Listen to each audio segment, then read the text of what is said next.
I love what I do. I've always worked in the cosmetics industry. I started working as a beauty advisor myself on the floor and have had some great opportunities along the way to end up in my role as a training manager. It was September last year. My father had actually just passed away, and it was 2 days later that while I was in the shower I felt a lump in my left breast.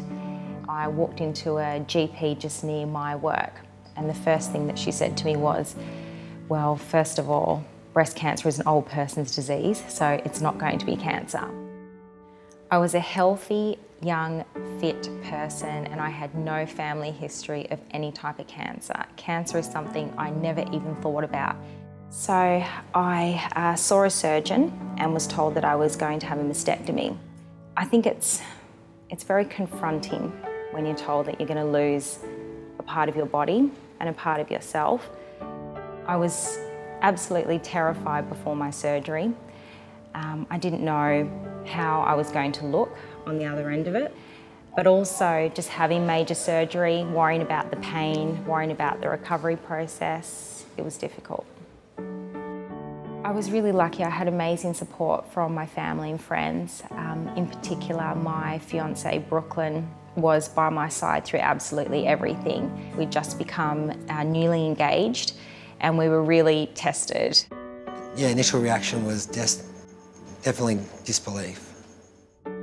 We had other things that we were planning on. This definitely wasn't one of them. Brooklyn started taking photos from the beginning. There were periods where I just wanted him to put the camera away and to just back off. There were some moments where I was incredibly sick and he'd just pull out the camera and start snapping away, and I absolutely hated it.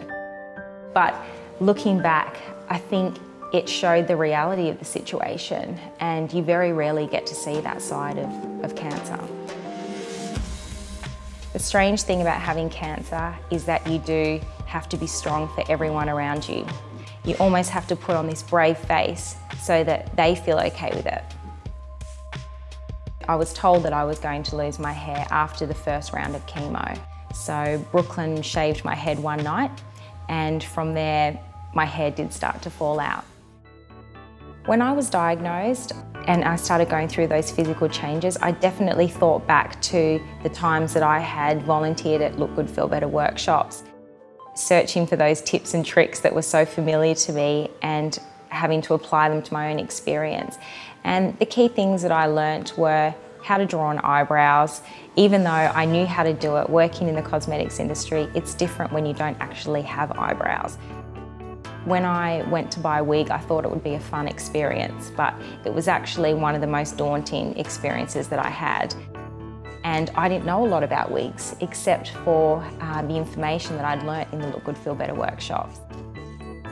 In the back of your mind, you're thinking that surely losing your hair is probably the least of your concerns. But actually, it's one of the biggest deals that happens to you. And when I went through those changes, I didn't realise how much it would affect me. The cosmetics industry do an amazing job of donating products every year, and that makes the biggest difference to somebody. It's one less thing to have to worry about. Once your face starts to change, that's when it becomes strange. All of a sudden, you've got this very thorough routine every morning, and my way of coping with it was to just wear more makeup. I drew on my eyebrows every day.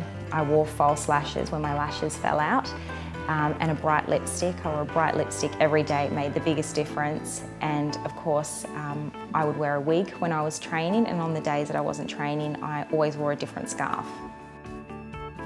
I wish I could say that I can close the door on my cancer journey, but I'm sure anybody who's been through it can relate that it does actually become a part of you. And even though you don't want it to define you, it does define you because it's such a major thing in your life.